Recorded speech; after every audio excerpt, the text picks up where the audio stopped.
Hello friends, मैं सौरभ। आज आपके सामने टॉपिक है आंगल मैसूर युद्ध। मैं आंगल मैसूर युद्ध का एक वीडियो पहले डाल चुका हूँ। उसमें मैंने आपको आंगल मैसूर युद्ध के बारे में, उसमें आपको मैसूर के बारे में बताया और इनके बीच जो 4 युद्ध हुए थे उन 4 में से 2 का मैं वर्णन कर चुका हूँ। और लेकिन जो आज हम बात करने वाले हैं वो है हमारा आंगल जो तीसरा युद्ध और उनका चौथा युद्ध, इनके बारे में बात करने वाले हैं, ठीक है ना। और इन युद्ध से पहले मैं आपको थोड़ी सी जानकारी दे देता हूँ। जो मैसूर है, मैसूर का जो प्रमुख शासक था वह कौन था? हैदर अली। ठीक है, मैंने कल आपको बताया था हैदर अली की पावर के बारे में और उसने कब शासन किया। उसने 1761 से शासन किया था। उसकी मृत्यु कब हुई थी? 1782 ईस्वी में, ठीक है। और उसके बाद जो उसका पुत्र था टीपू सुल्तान, आज हम उसके बारे में चर्चा करने वाले हैं। इसके तीसरे और जो चौथा युद्ध है उससे पहले मैं आपको बताना चाहता हूँ कि जो टीपू सुल्तान है वह कौन था। टीपू सुल्तान, जैसे ही आपको मालूम होगा कि जो टीपू सुल्तान है वो हैदर अली का कौन था? बेटा। टीपू सुल्तान कौन था? हैदर अली का पुत्र था। और यह भी अपने पिता की भांति बहुत बलशाली था और वीर था और एक कौशल था। यह युद्ध में महावीर था। युद्धों में इसकी महावीरता इतनी थी, इसने अपना जो बल था इतना प्रबल कर लिया, इतना बढ़ा लिया कि जो और पड़ोसी राज्य थे वो इससे जलने लगे और डरने भी लगे। और वही कारण बना इसके तृतीय युद्ध का, ठीक है ना। यदि हम बात करें, और ये जो टीपू सुल्तान था ये इतना बलशाली था कि इसको कहा जाता था मैसूर का टाइगर। इसको क्या कहा जाता था? मैसूर टाइगर। यदि आपसे पूछा जाए कि टीपू सुल्तान का दूसरा नाम क्या है, वह किस नाम से जाना जाता था, तो आपको बताना है मैसूर टाइगर के नाम से जाना जाता था। क्यों जाना जाता था? क्योंकि वह बहुत ही बलशाली था। उसने अपने राज्य मैसूर को बहुत ही ज़्यादा उसकी उन्नति कर दी। उसमें उसने इतना वो कर दिया, किसी भी अकेले राज्य की इतनी हिम्मत नहीं थी कि कोई उस पर क्या करे, आक्रमण करे। और इसी कारण से जो युद्ध था उसका कारण बना। अब हम बात करने वाले हैं उस युद्ध के बारे में। यदि हम बात करें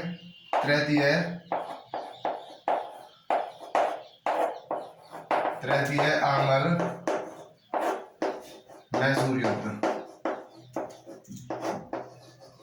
मैंने आपको बताया कि इसका कारण क्या था। इसका कारण था कि टीपू सुल्तान की ताकत से जो पड़ोसी राज्य थे वो क्या कर रहे थे? जल रहे थे और अकेले आक्रमण करने से डर ही रहे थे। और इसीलिए अंग्रेजों ने क्या किया? अंग्रेज मराठा और निजाम, हैदराबाद का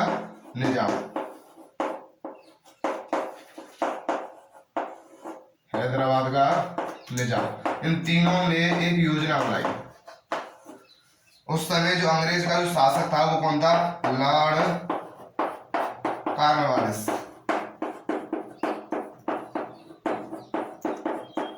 इस लॉर्ड कॉर्नवालिस ने मराठाओं और हैदराबाद के निजाम से सहायता मांगी, लेकिन ये पहले से ही तैयार थे। क्यों? क्योंकि ये जो टीपू सुल्तान था उसकी उस वीरता से, उसके बल से ये डरे हुए थे, उससे जलन हुई थी। इसलिए इन तीनों ने मिलकर क्या क्या एक योजना बनाई। कौन सी योजना बनाई? त्रिदलीय योजना। कौन सी योजना बनाई? त्रिदलीय संगठन बनाया। इनका उद्देश्य था कि इस बार टीपू सुल्तान को अच्छी तरह से उसकी जड़ है मैसूर की, उसको बिल्कुल समाप्त कर दे। लेकिन इनकी भनक किसको पड़ गई? टीपू सुल्तान को। टीपू सुल्तान को युद्ध का आभास होने लगा, ठीक है। उसने क्या किया? इनसे पहले ही उसने अप्रैल 1790 में जो तृतीय आंगल मैसूर युद्ध है इसकी शुरुआत हुई 1790 से, ठीक है ना। और कब तक हुई? 2 सालों तक, 1792 तक, ठीक है। और इसने अप्रैल 1790 में क्या किया? इसने ट्रावनकोर पर क्या कर दिया? आक्रमण। किसने? टीपू सुल्तान ने ट्रावनकोर पर क्या कर दिया? इसने आक्रमण कर दिया। ट्रावनकोर पर क्या कर दिया इसने? आक्रमण। और जो ट्रावनकोर है इसका अंग्रेजों से क्या संबंध है? जो ट्रावनकोर है ये आपसे पूछा जा सकता है कि जो अंग्रेज हैं उनका जो ट्रावनकोर से संबंध है वो क्या है? वो संबंध है कि ये अंग्रेजों की जो काली मिर्च का व्यापार था, किसका व्यापार? काली मिर्च। काली मिर्च के व्यापार का क्या था ये? स्रोत, के व्यापार का स्रोत था। काली मिर्च के व्यापार का स्रोत क्या था? ट्रावनकोर। क्या था? ट्रावनकोर। इसलिए अंग्रेजों ने किसका साथ दिया? ट्रावनकोर के शासक का साथ दिया। और इसी प्रकार अंग्रेजों और टीपू सुल्तान के मध्य युद्ध शुरू हुआ। और जो इसका कॉर्नवालिस था, लॉर्ड कॉर्नवालिस, इसकी जो योजना बनी हुई थी, इन तीनों ने मिलकर, मराठाओं ने, निजाम ने मिलकर किस पर आक्रमण कर दिया? टीपू सुल्तान पर। और जो टीपू सुल्तान था यह 1791 ईस्वी को बुरी तरह हार चुका था। कब? 1791 ईस्वी को। और यह युद्ध टलता रहा, जारी रहा, लेकिन बेबस होकर, बाध्य होकर जो टीपू सुल्तान था उसको क्या करना पड़ा? संधि करनी पड़ी। किसकी संधि? श्रीरंगपट्टनम, जो इसकी क्या थी? राजधानी। श्रीरंगपट्टनम की क्या करनी पड़ी? संधि करनी पड़ी। किसको? टीपू सुल्तान को। टीपू सुल्तान को श्रीरंगपट्टनम की संधि करनी पड़ी। क्यों? क्योंकि वह 1751 ईस्वी में हार चुका था। और जो इसने टीपू सुल्तान ने श्रीरंगपट्टनम की संधि की, किसकी संधि की? श्रीरंगपट्टनम की जो संधि की, यह कब की? यह इसने मार्च 1792 ईस्वी को की। ठीक है, इसने मार्च 1792 ईस्वी में श्रीरंगपट्टनम की संधि की। किसके साथ की? अंग्रेजों के साथ की, और उसके साथ मराठा और निजाम, ये तीनों का जो गठबंधन था, इनके साथ इसने किसकी संधि की? श्रीरंगपट्टनम की संधि की। कब की? मार्च 1792 में हुई। ठीक है, और यदि हम बात करें कि जो ये संधि हुई, इसकी क्या शर्त थी? इस संधि की क्या शर्त रही? इस संधि की शर्त रही कि जो आधा मैसूर है, जो आधा मैसूर था, उस पर अधिकार कर लिया। किसने? अंग्रेजों, मराठाओं और निजाम, तीनों के गठबंधन ने आधे मैसूर पर उन्होंने क्या कर लिया? तीनों ने अधिकार कर लिया। किस संधि के अकॉर्डिंग? श्रीरंगपट्टनम की संधि के अकॉर्डिंग। और दूसरी बात क्या थी? इसको टीपू सुल्तान को, किसको? टीपू सुल्तान को 3 करोड़ रुपए भी देने थे। कितने रुपए? 3 करोड़ रुपए। किसके रूप में? जो युद्ध क्षति हुई, किसकी क्षति? युद्ध क्षति के रूप में टीपू सुल्तान को कितने रुपए देने थे? 3 करोड़ रुपए देने थे। और उन 3 करोड़ रुपयों में से उसको आधी रकम नगद देनी थी, और जो आधी रकम थी वो किस्तों में देनी थी उसको। ठीक है, आधी रकम कैसे देनी थी? किस्तों में। और आधी कैसे देनी थी? साथ की साथ तभी देनी थी।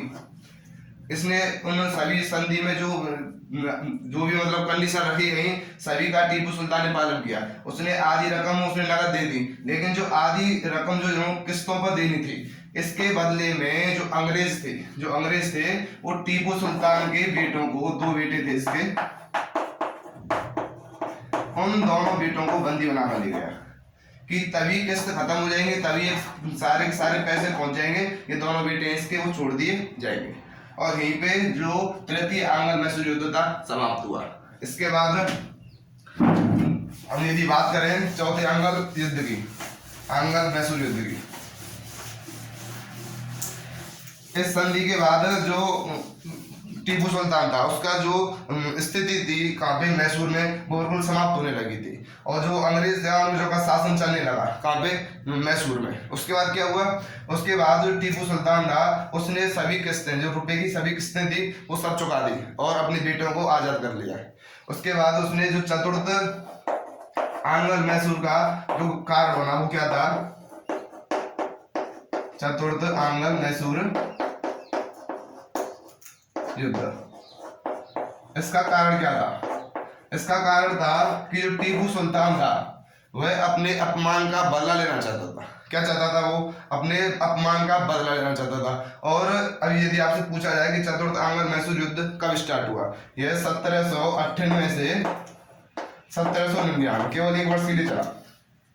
ठीक है ना। इसमें क्या था? यह अपना अपमान का बदला लेना चाहता था, और इसीलिए इस टीपू सुल्तान ने, किसने? टीपू सुल्तान ने जो अंतरराष्ट्रीय सहायता मांगी। टीपू सुल्तान ने किससे सहायता मांगी? अंतरराष्ट्रीय सहायता। अंतरराष्ट्रीय इसने क्या मांगी? सहायता मांगी। इसने सहायता मांगने का प्रयास किया और उसने पत्र जो भेजना भी शुरू कर दिया। लेकिन 4 मई जो ये सहायता मांग रहा था इसकी भनक किसको लग गई, अंग्रेजों को लग गई। और अंग्रेजों ने निजामों के साथ मिलकर क्या किया, उसने 4 मई को उसने 1798 को युद्ध स्टार्ट कर दिया। और 4 मई 1799 को जो टीपू सुल्तान था, कौन, जो टीपू सुल्तान था, 4 मई 1799 को वह अंग्रेजों से लड़ता हुआ बहादुरी से, वीर गति से वह क्या हुआ, मृत्यु के घाट उतर गया। उसकी मृत्यु हो गई। कब हो गई, 4 मई 1799 को। ठीक है, वह अंग्रेजों से लड़ता हुआ वीर गति को प्राप्त हुआ। कब प्राप्त हुआ, 4 मई 1799 को। और यहीं से जो मैसूर की सत्ता थी वो किसके कब्जे में हो गई, अंग्रेजों के कब्जे में। और इस प्रकार जो आंग्ल मैसूर युद्ध थे वो क्या हो गए, खत्म। ठीक है, इस यहीं पे जो आंग्ल मैसूर के युद्ध है, 4 युद्ध है, मैंने 4 युद्धों का वर्णन कर दिया है। एक जो पहला पार्ट था इस आंग्ल मैसूर युद्ध का, उसमें भी मैंने आपको 2 युद्धों के बारे में चर्चा की है। और इसमें मैंने नेक्स्ट जो तीसरा और चौथा युद्ध है उसके बारे में चर्चा की है। अब मैंने आपको जैसे पहले दिन बताया था कि हम एनडीए हिस्ट्री स्टार्ट किए। क्या स्टार्ट किया हमने, एनडीए की हिस्ट्री। और उस हिस्ट्री में जो मॉडर्न हिस्ट्री है, जिससे हमारे लगभग 8 से 9 क्वेश्चन हर वर्ष लिए जाते हैं, वो हमने स्टार्ट की। और उसमें मैंने मोस्ट कुछ टॉपिक बताए थे, जिसमें से भारत में यूरोपियों का जो आगमन था वो आज कंप्लीट हो चुका है। अब हम अगले वीडियो से क्या करने वाले हैं, जो 1857 की क्रांति है उसके बारे में हम चर्चा करने वाले हैं। ठीक है, यदि आप एनडीए हिस्ट्री की तैयारी करना चाहते हो तो इस चैनल को सब्सक्राइब करें और वीडियो को लाइक करें और अपने दोस्तों में इस वीडियो को